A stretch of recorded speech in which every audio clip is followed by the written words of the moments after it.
We're on now. We're We're on. on. Nice. Here we are.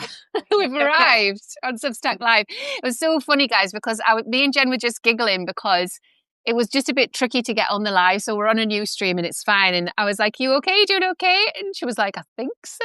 Are you?" And I was like, "I think so." We were just giggling, just like, "Yeah, we think we're okay. Like everything's okay. We're good. Yeah, think so." I know.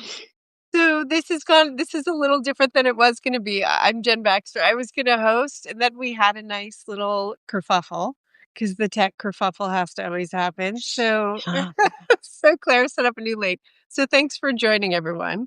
I think most of you know, like the Queen of Substack last year. Like that became her Oh, official name. Claire Venus. And I'm Jen. I am the skillful scribbler. So I thought in true Claire fashion, like we're going to talk about how to wrap up the year and just, I think what we were just chatting about before, which is like keeping your nervous system sort of like stable so that you can be in your life and also be online and not constantly be feeling the FOMO. So I asked Claire to like bring her cards and we'd start mm, card and just kind of kick it off that way. And any questions yeah. you guys have, just drop them in the chat. We're here. This is going to be, a lot of flow, a little bit of like content.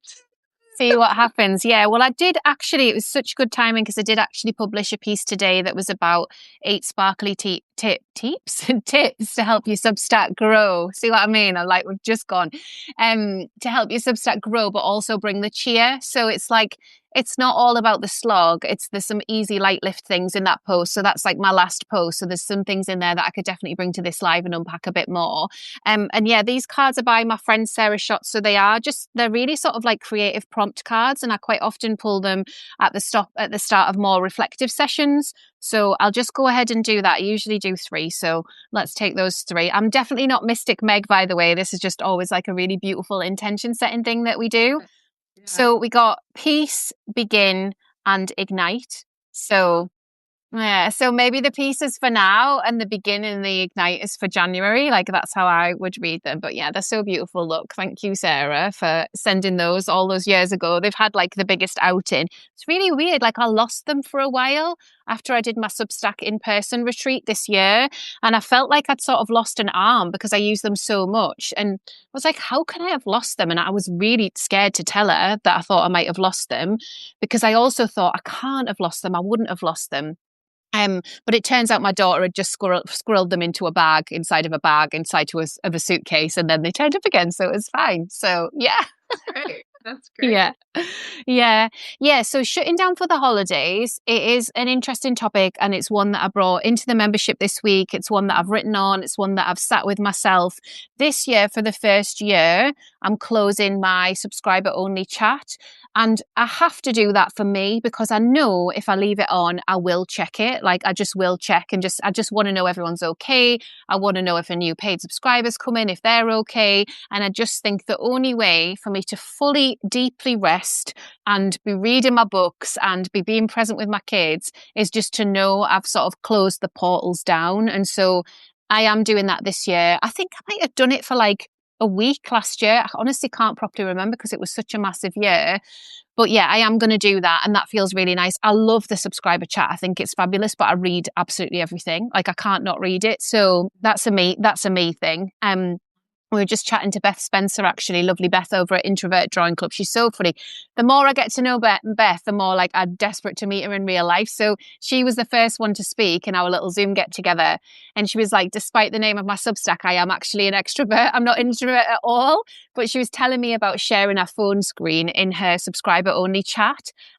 So phone screen time, sorry. So she would just every Wednesday would tell them like where she's at with screen time. And I was like, oh, that is so brave because I daren't check mine. I'm really embarrassed. And she was like, and that's what it is. It's like an accountability piece for me. But also I know that I draw way more when I'm not on my phone. And so I know that if I can stick to that and I have that accountability piece where I'm going to share the screenshot with my members, that I'll draw more. And I just love that. I just think it's so special, isn't it? To like give ourselves that permission and accountability, even if nobody else is jumping on board with it. So yeah. Yeah. Yeah. Yeah. I mean, that's exactly kind of where I am right now, which is how much time am I really online and how much time am I in my life? Mm, Right. And if I say that there are changes that need to happen in my life, and for me right now, like it's sort of career changes with copywriting mm, because AI is changing everything. And then also in my personal life, like if I'm going to make changes, then that takes time and that takes, like patience and that takes me being present and mhm, reflecting on things. And if I'm mhm, constantly in my phone creating a new project for me to do on Substack, that mm, like what's the where I only have so much energy. Like I can only be so resourced. mhm, So mhm. capacity is kind of the big thing for me right now. Like, do I really have Yeah. capacity to like take on this something over the holidays? And so I was thinking too, I was listening to your wrap up on Sparkle. I thought that was so great. I have to miss it. Oh, I'm I have to glad. miss it a lot because of the time Time difference. But zone. Yeah. yeah. But what I loved about it though, and people were sharing so much, is this idea of like shutting down between Christmas and New Year's. Because I've been thinking I may even take Instagram off my phone. Hmm. It's like I have Yeah, to take it's it nice off. to do. Hmm. But the idea of letting Substack go for a week, I'm like, ooh, can I do that? And then you were talking about how it really is that time where people are really on there, Mm, right? It's not mm, a hustle on there because people have a little downtime and they want to read and they want to check things out that they've mhm. saved. So then to like come up with those easy lifts, and I think that's sort of where we were going when we started. Like we came up with this idea, like what are those easy lifts through the holiday that you can plan in advance, which are like roundups, you said in there. Yeah. Or I mean for me, like for people who are in my list, like book reviews and that your reading lists for 2025. Mm. Those are things that Yes. that the books that you loved, the books that really moved you, the books that you didn't like. And then you can schedule those, and then maybe you're not chatting as much, you know what I mean? Yeah. Yeah, But you're you could turn the comments off, but also like you can just show up in service and you can get curious about, okay, well, what are the open rates like? What does that look like? Or you can pop onto notes and like share something from the archive, or you can just share something more human, like a beautiful photo or whatever. Like it's just whatever you want. Like Substack is so social media now. So it's like we get our publication and we get our Substack home and we get a place where people can gather around, but we also get social media and everything that it brings. So we can be social, we can curate things, we can make decisions about it. Like for me, I delete both Instagram and Substack off my phone every single weekend. So usually on a Thursday evening, right through till a Sunday evening. And I've been doing that for quite a few months now. And I have different rules around this depending on how I'm feeling. And usually it's a nervous system thing. So it's usually like, feel a bit wired, like, or I've been launching a thing and the energy kind of just, the momentum doesn't slow down. And it's like, oh, I'm just check a thing and go down some rabbit holes. And it's like, no, what I actually need to do is just, I've got these beautiful colouring in books that I love to do, or, go for a longer walk with the dog and listen to an audio book or an album or whatever. Like that stuff around the balance between consuming and creating, I just feel that it's never been more difficult. So I think it's so hard. And also the trigger points, like really catching yourself in any triggers, like, oh, well, I should be, whatever that is.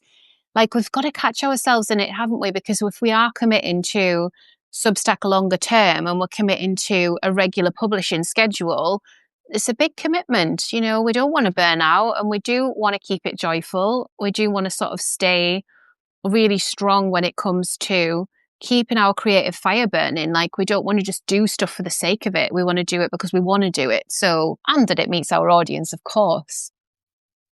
I also feel like there's that added element. Number one, now Notes is so noisy, and Mhm. you have to learn how to curate the feed so that you can enjoy it. And Yeah. then added element for those of you who are on here, if you're thinking about if you have not put a lot of energy into paid subscribers, whether you have paid turned on or not, right? And that's something Mm, about that adds that extra pressure of like, where are the boundaries or how do I even do this? Which I feel like Claire's content is so great at addressing, oh, right? thank Like you. thoughtful and conscious about, creating paid subscribers and giving them value, but not um over giving so that you get depleted, like capacity. Yeah. perspective. It's really difficult in terms of journeys, I think, because new subscribers are coming all the time, and paid members, obviously paid members, because it's a membership at Sparkle on Substack. So my paid newsletter, which is also a best-selling newsletter at Creatively Conscious, had to be a lighter lift. It had to be like, once you're paid, you're in. So I do a 50% off annual memberships once a year, like around this time of year. And anybody that wants to come in for the year, it's like £20 to do that. So they'll know if they want that paywalled content, and then they're there for a year. And then I obviously have to look at the numbers and be like, okay, like, how many have I grown? How much am I pushing this in terms of new people? But I don't really give it any other thought. Like, once that's happened, it's like people might come in, people might leave on the monthlies.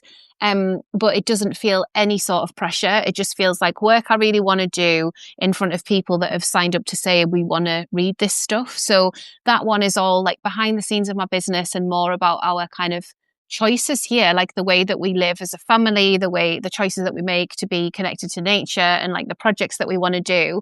And there's been a few times this year where I felt like, is this really important now? Like, is this as important? Do I still want to do this? I actually worked with Erin Shetron, which was amazing. I know you know Erin as well, Jen, and it was Yeah. so helpful to have that zoom out, where someone's like, this is what I feel like you do, and this is how things fit, and this is what's happening with other authors, other publishers on Substack right now. This is what subscription fatigue's doing. So I just find it so valuable to have those conversations, because I think we just have to ask ourselves again at every turning point, whether that's the close of a year and the start of a new one, or, the start of a season, like, is this what I want? Do I want this? Do I want to show up to this? Like, how do I want this to feel? And I definitely have had that push towards bigger goals, bigger, more numerical goals this year. And I podcasted about this, that I just turned off for myself. I was like, I thought this year was all about the 6-figure Substack. Like, that's what I genuinely believed. That's what my growth trajectory said.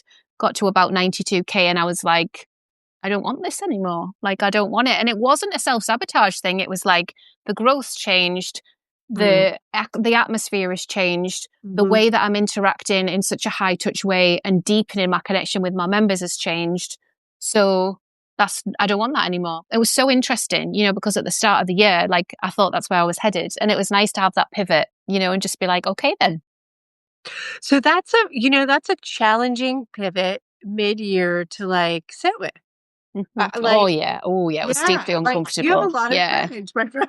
It was deeply uncomfortable, Jen. Like, yeah, no, it was very deeply uncomfortable. But then I think this is always the thing that I've heard about people being wrapped up in their online identity. So there's a really discombobulating thing when you do present online and you do hold space online, that people don't really know who you are, and unless you break that fourth wall, unless you actually sit with them and have a cup of tea and you exchange like actual physical energy. And I think those decisions for people are faster. They can be harsher, so some of the unsubscribe notes have literally broken me, like, wide open, even though I know, okay, well, like, I probably just wasn't a good fit for you, and that's fine. It should be fine.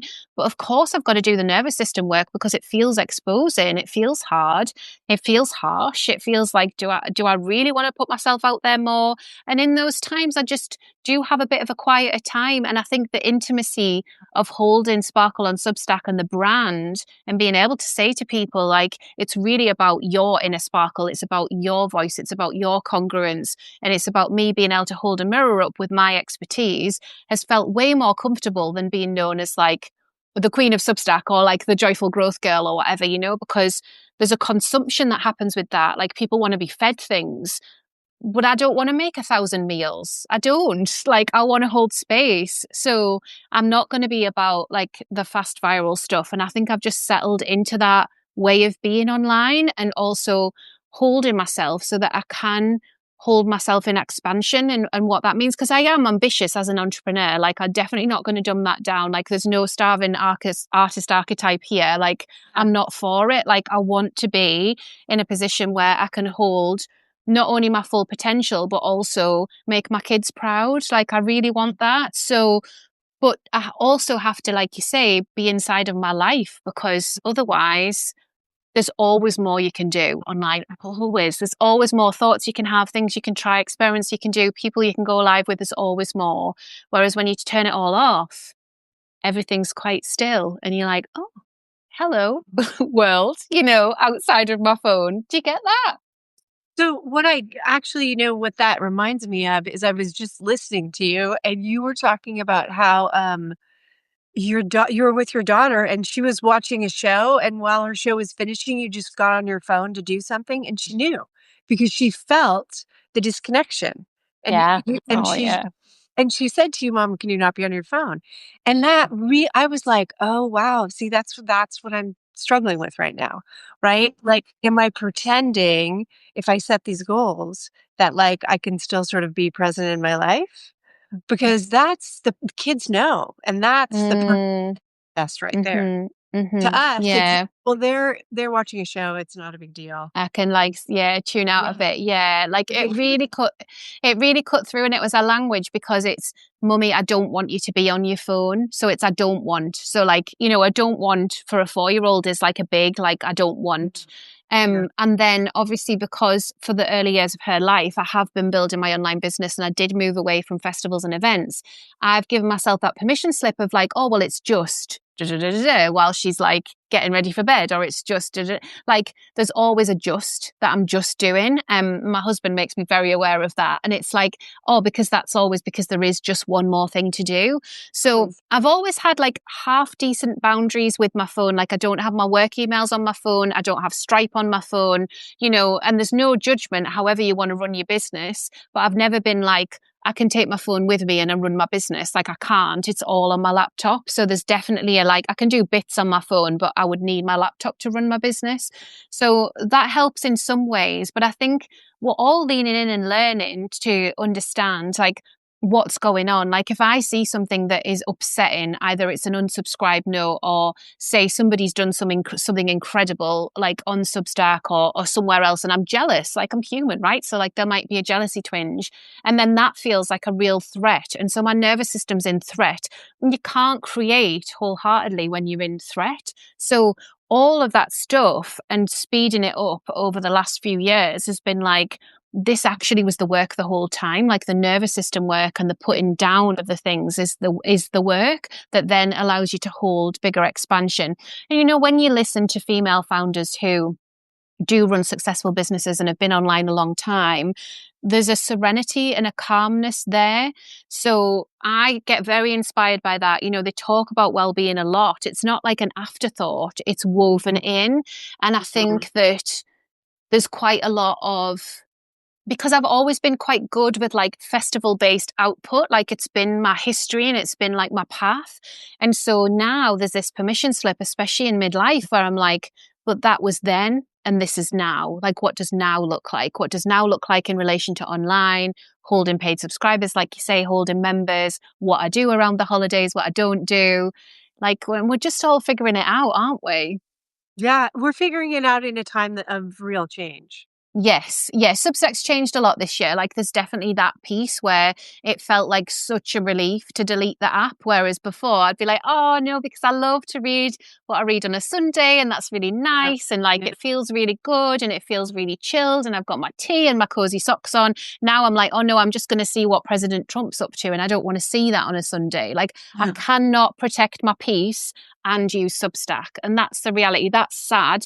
It's really interesting because I had a conversation in notes with Mills, who's one of the co-founders of Substack, and he said, and I think this is very cool. I love Mills. I think he's great. I think he's got like real values at the heart of what he's about.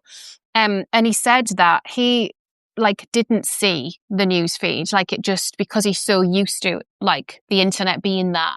But for me, like we don't have the news on in the car because it's not appropriate for the kids. We don't watch a news channel on the TV because it's not appropriate for the kids. So I have not had any news come into my ether, well, really since we've become parents, unless somebody wants to tell you about it. It's not like I'm not informed. Like, and I did have someone sort of have a go at me in notes about this, but I am informed. Like the world finds a way to inform you. It's fine. But also I protect my peace with it. And it just devastated me that I can't just hide that. I have got a bit more used to it. So I think I'm less like, I see it less, but I still see it. I still feel like my eyes are filtering it and my nervous system's got to work it through, like whatever is on there when I go on there. So just go on there a bit less, I think now. Hmm. No, I mean, Mm, you're absolutely right, because I remember when Trump was in office the last time, I mm. went to Australia for a month and I was shocked after a week watching television with someone I was staying with and realizing, oh God, wow, wait, this is different, because he wasn't on the news. Like It's not. all that It's chaos not a and thing. It's not a thing. Yeah. no one's It talking was. about it.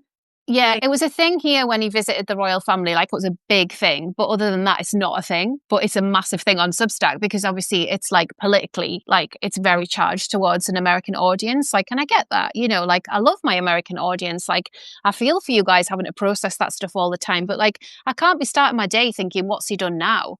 no, Like, what my nervous system is going to be like, wait, who? What? Like, because there's the sea, there's your daughter in a cute little school uniform. Like, these are the important things, right? So I wouldn't have been saying that this time last year. I wouldn't, because it didn't exist in that same way. So that changes things, I think, in terms of how we show up. changes it changes also whether we're aware of it or not, in whether or not we want to show up. Mm-hmm. Right? Like, whether or Mm-hmm. not we can say, "Oh god, can I do that?" Like, should I get on my phone today? Because if I get on my phone to do the to read this article by Claire or by Farah or by someone that really, really enriches me, I will see 5 other headlines that I will inevitably click to, or I will open Instagram and pull up Mm-hmm. Reel, and then all of that is, like, in my feed, CNN and The Daily Show. Like, at And it's least I all get working humor through. about it, but this is what Mm-hmm. we're talking about. So Yeah. then it's, like, it becomes so much more of a challenge, and Mm-hmm. I don't even have to ask people, like, I know everybody is going through this, and it just wasn't like this at this time last year, No, you know? no. So Yeah, I mean, I am interested in anyone, if anyone's on the live and wants to ask about like how you're managing your Substack over the holidays, how you're serving the people that are signed up to receive yeah. emails from you, like all of that stuff. Like, I think I have seen a real swing this year from, people coming to the platform. So, like, Cody Cook Parrot is an example that I use all the time. I love Cody Cook Parrot's work. I've been subscribed to their newsletter for years, and then within Substack, it felt really great to be part of that community because it was easy for me because I'm on Substack a lot. And then obviously when they left, it was less easy, but not impossible. I did buy something that they put on offer that was like a really lovely weekend retreat thing, and then they came back to Substack, and I was like, "Yay, this is brilliant! I'm so glad." But straight away, really within a few days, Cody was off again because they were like, well, it's too social media-esque and I have an addiction problem, and also there's the news feeds and I just can't create from that place. And it is really interesting to me how we honor that in ourselves, like how much we put up with, how much we shut down Yep. from all of it, how much we try and just ignore it and like serve the people that are there, and what we do with all of that piece. And I think what I've seen more this year is especially people that are running an interactive membership style space like I am, the overwhelm is like, well, I'm sick of hearing about it. Like, I know about it, I talk about it, but I'm just like, if we don't learn to curate what feels good to us, we've got no hope, because these tech platforms know about the attention economy. Like, they know all of those signals of how to keep us on, how to like hardwire us to be like, I've got to click that. Like, even though it's bad for me, I've got to click it. Like, it's desperately difficult. It's probably like thinking about my grandparents' generation, when cigarettes were like a big thing and Yeah. nobody knew they were bad. And then everyone found out they were bad. And it was like, oh, you didn't realize they were bad? They're bad, And then it was like, oh, goodness, like I had no idea how bad it was. And it's like, because it's so subtle with online spaces, is it subtle? I don't know. I've just been to London and I'm just like, why is everybody on their phones? Where's everyone's books? Because on the tube, you would always see people reading a book. Always. Always. Not one book. I did not see one book. Now, I'm sure that is just my lived experience, and there are plenty of people doing tube commutes, reading their books. But I was like, this has really changed from like even 2 years ago, which means that the platforms have like made it so, like it's just too hard. There's too many things, like whether it's like cute little games or they're reading Substacks or they're on Instagram, whatever they're doing. Yeah, I just find it so interesting. I think we can approach it with curiosity, but we also need to hold that connection with our audience and what we want to be saying to them. There's a responsibility. I feel a responsibility there. I feel the same responsibility that it's Mm, like curating so that this to be kind to their experience, right? yeah. So let's read some comments. So Georgina, your cat sense it when you're online too. So you've had some non-negotiables. I love that. Animals totally pick up on it.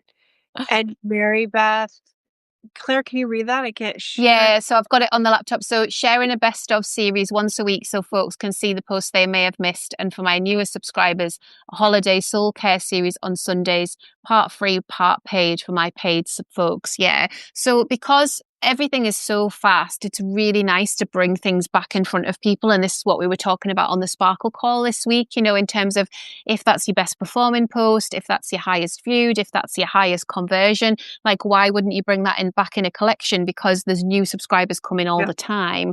So it's really nice to do that, and it's also nice in that celebratory way to present your Substack like an interactive magazine. Like, did you know there's the archive? Like, when I discover a new author, and there are so many gorgeous writers on Substack, I will read a couple of posts because it's a nice thing, and I feel like that for me feels a really beautiful gift to them, sure, because I'll always press the heart, but also it's a gift to me because it's like, I love your writing, I want to go deeper with that. So I do think that's an opportunity that we have to kind of present the archive, or to present like, these are some posts I wrote on this topic. And also, if you've been writing on Substack for more than a year, look at what you wrote this time last year, because sometimes there's such a light lift. Like, I had in my head that I'd written a post last year, and when I looked for it, it was actually the year before, and I was like, oh great, well I'll bring that one back then. So yeah, so that's my plan, and I think it was really nice I'll put the 2024 one in as well, because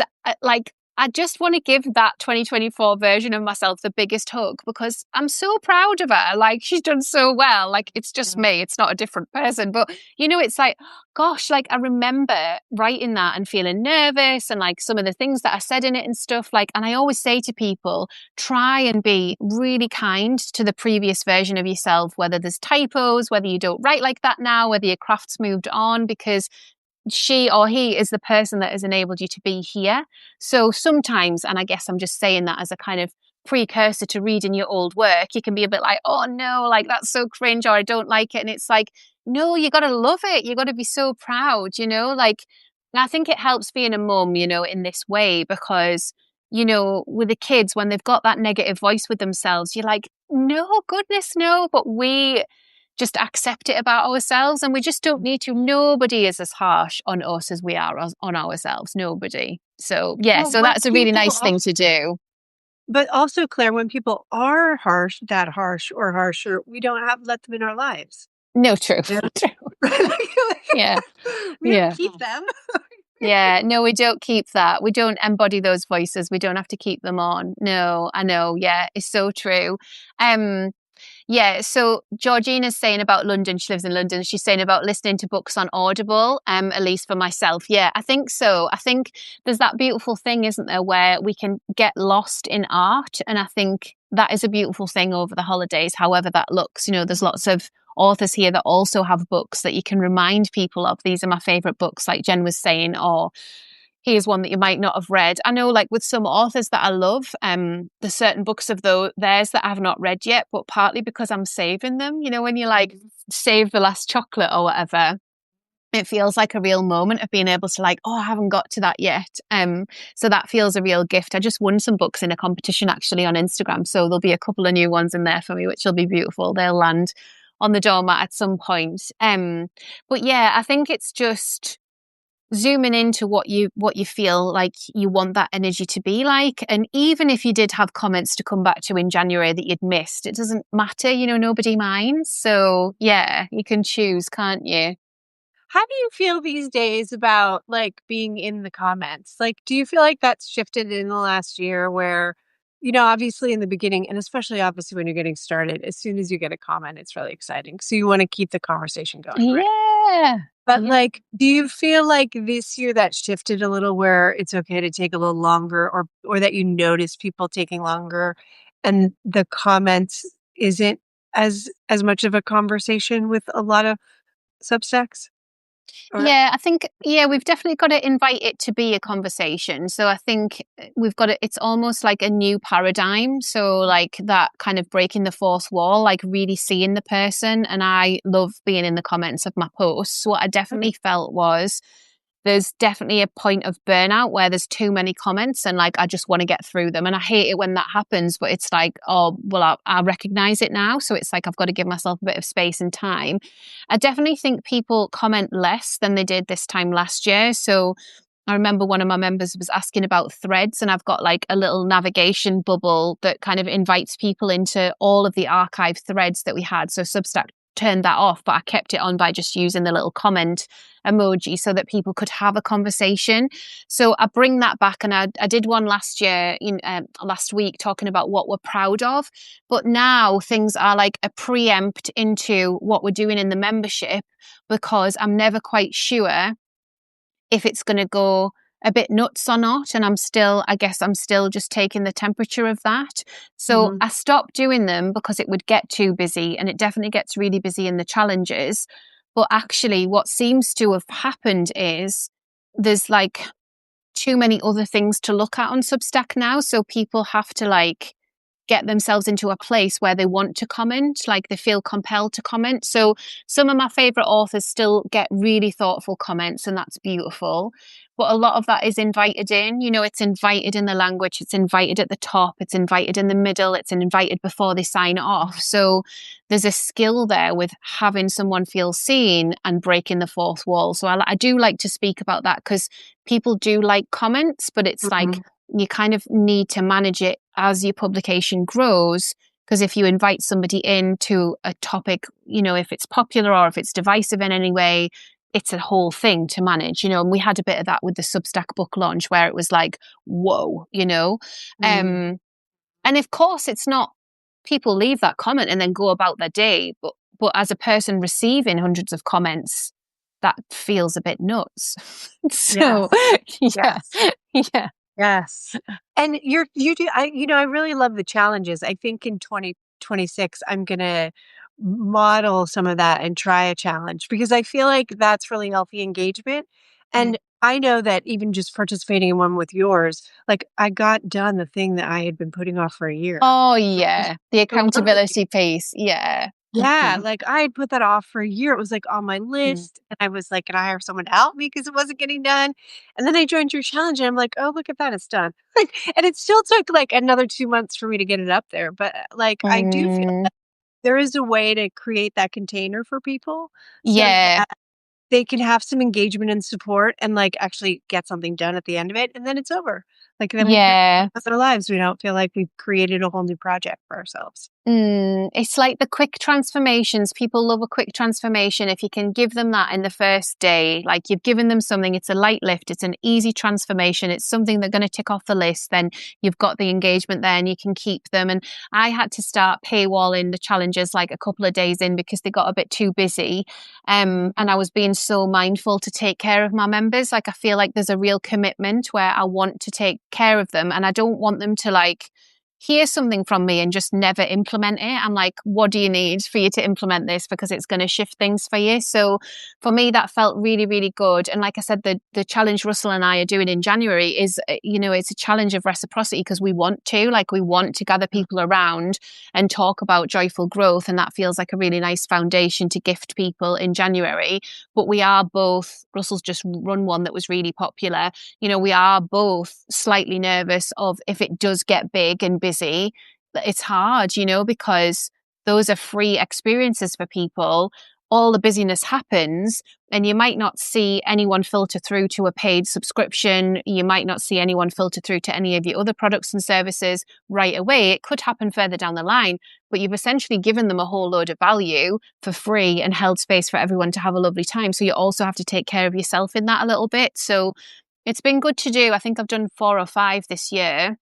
And it's been good to do, and deepen that experience for the members because when in our calls, we don't focus a ton on getting stuff done. We do bits, but the challenges are definitely about, okay, like this is the task. This is what we're going to do. So whether it's been the homepage design challenge or the growth to bestseller, my intention is always like, you'll feel accomplished. Like I want you to feel accomplished. I want you to feel proud with that stuff. So yeah, it is good. I do enjoy doing it.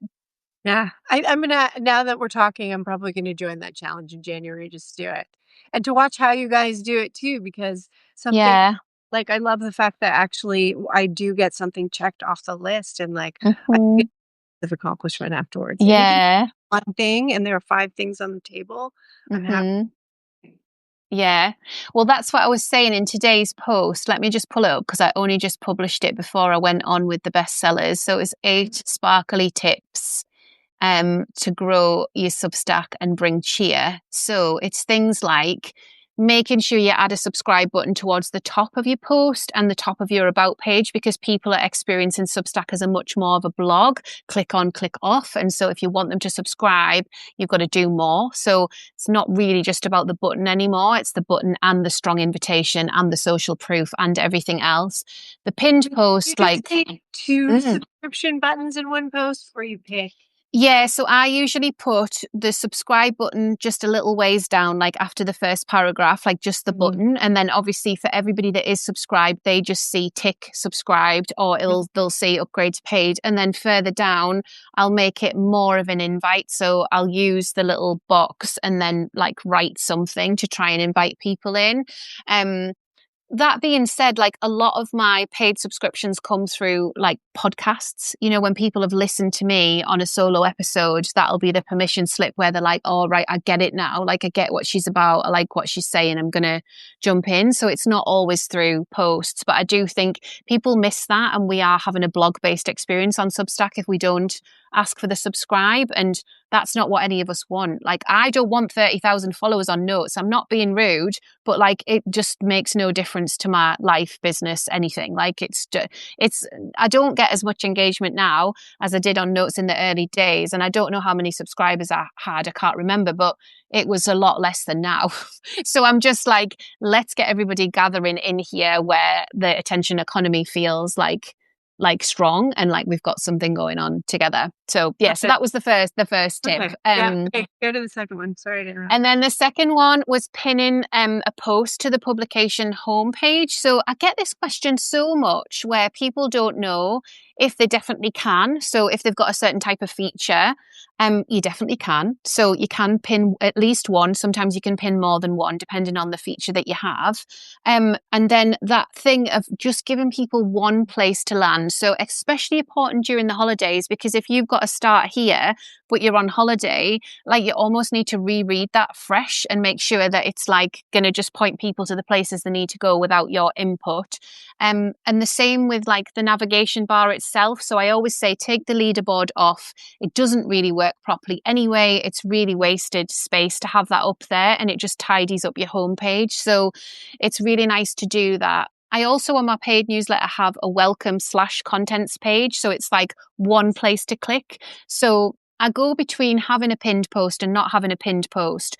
But what happens with the pinned post always is that gets more views. So if you've written a post that's particularly resonated and you want to pin that one over the holidays, that's going to get a ton more views, because that's just naturally what happens on Substack. So you can choose either it's a hero post or it's a post that's done really well that you want to kind of just freshen up. So it's a few clicks, like, yes, it is a bit of work, but it's a few clicks just to kind of go, if I was a new subscriber here, where would I click? What would I do? And just question a little bit of that before you kind of close the laptop for the holidays. So that was that one. Does that make sense, Jen?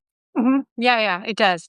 I'm thinking about it too, because I have like a welcome start here post and the photo works really well, but I'm thinking actually it'd be nice to change that up, and I just don't know what I would pick. So as you're talking. Yeah, like, so if you were really into the aesthetic side of thing, and Substack isn't a massively aesthetic platform, but because we've got brilliant artists on here, like I think you can get some really beautiful ideas. Like if you look at Beth from Introvert Drawing Club, or if you look at Anna Brones, or if you look at anybody that has had a ton of like best-selling books, they will be branded up, like it will have Yeah. a brand identity to it. And I know that can just feel really nice and cohesive so that people see that it's a blend of the professional and the personal. So yeah, it's a really nice thing to do. I've talked about this in Joyful Growth before, but I talk about adding your Substack URL to your email signature, just your regular like Apple Mail Oh, or Google yeah, Mail yeah. or whatever. Just have that as an interactive, clickable thing because we're always emailing all over the place, different people. And then if you do an out of office, you could pop it on there and you could mix up what you put on there, whether that's to your about page or to a top performing post, just to see what happens with it. Like it's nice to just be curious about these things, isn't it?